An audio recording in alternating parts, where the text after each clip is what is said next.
انسان کی آنکھ اور شرمگاہ کا آپس میں بڑا گہرا تعلق ہے۔ آنکھ کا اور شرمگاہ کا بڑا گہرا تعلق ہے۔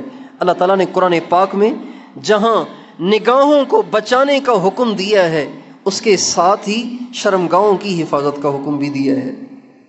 چنانچہ اللہ تعالیٰ فرماتے ہیں قُل لِّلْمُؤْمِنِينَ يَغُضُّوا مِنْ أَبْصَارِهِمْ وَيَحْفَظُوا فُرُوجَهُمْ ذَلِكَ أَزْكَىٰ لَهُمْ۔ اے میرے نبی، میرے بندوں سے آپ کہیں کہ اے میرے بندو، اپنی نگاہوں کو حرام سے بچاؤ اور اپنی شرمگاہوں کو محفوظ کرو۔ حضرت یحییٰ علیہ السلام سے کسی نے پوچھا کہ زنا کی ابتدا کہاں سے ہوتی ہے، بدکاری کی ابتدا کہاں سے ہوتی ہے؟ حضرت یحییٰ علیہ السلام نے فرمایا بدکاری کی ابتدا آنکھ سے ہوتی ہے۔ سب سے پہلے انسان کی آنکھ خراب ہوتی ہے، اس کے بعد پھر انسان غلط راستے پہ چل پڑتا ہے۔ ہمارے نبی کا ارشاد ہے النظرۃ سہم مسموم من سہام ابلیس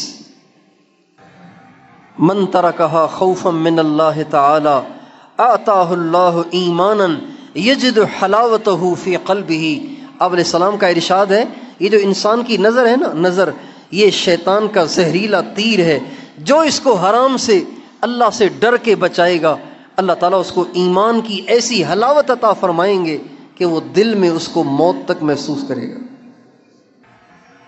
آپ اس کا تجربہ کر کے دیکھیے، ایک دن اپنی نظر کو جھکا کے رکھیں، نہ اٹھائیں اسے، جھکا کے رکھیں۔ آپ اسی ایک دن کے اندر اپنی نماز میں روحانیت محسوس کریں گے، اپنی تلاوت میں لذت محسوس کریں گے، اپنے ذکر میں لذت محسوس کریں گے۔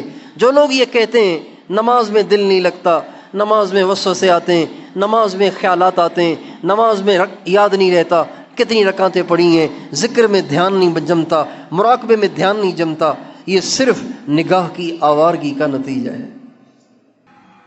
اس لیے اپنی نگاہ کو کنٹرول کرنا، حرام سے بچانا اپنے دین کو بچانے کے لیے ضروری ہے۔ جس کی نگاہ محفوظ ہے اس کا دین محفوظ ہوگا، جس کی نگاہ آوارہ ہے اس کا دین تباہ ہو جائے گا۔ اور نگاہ کی آوارگی جب سے یہ موبائل آیا ہے تب سے بہت زیادہ ہو گئی ہے۔ موبائل کے آنے سے پہلے جو بے دین قسم کے لوگ ہوتے تھے، عیاش اور بدماش قسم کے لوگ ہوتے تھے، وہ برائیاں دیکھتے تھے۔ کبھی بھی شریف آدمی اپنی نگاہ کو غلط استعمال نہیں کرتا تھا۔ شریف آدمی چاہے وہ نماز نہ بھی پڑھتا ہے لیکن شریف طبیعت کا ہے، اس کی نگاہیں ناپاک نہیں ہوتی تھیں۔ لیکن جب سے یہ موبائل آیا ہے تو شریف کیا، شریر کیا، دنیا دار کیا، دین دار کیا، مدرسے میں پڑھنے والا طالب علم کیا، داڑھی رکھے ہوئے، سر پہ ٹوپی اور پگڑی رکھے ہوئے، اس کی نگاہیں بھی اس کے قابو میں نہیں رہیں۔ یہ موبائل اتنی مصیبت ہے، اتنی بڑی مصیبت ہے، جس نے ہم سے، ہماری نگاہوں سے حیا کو ختم کر دیا ہے۔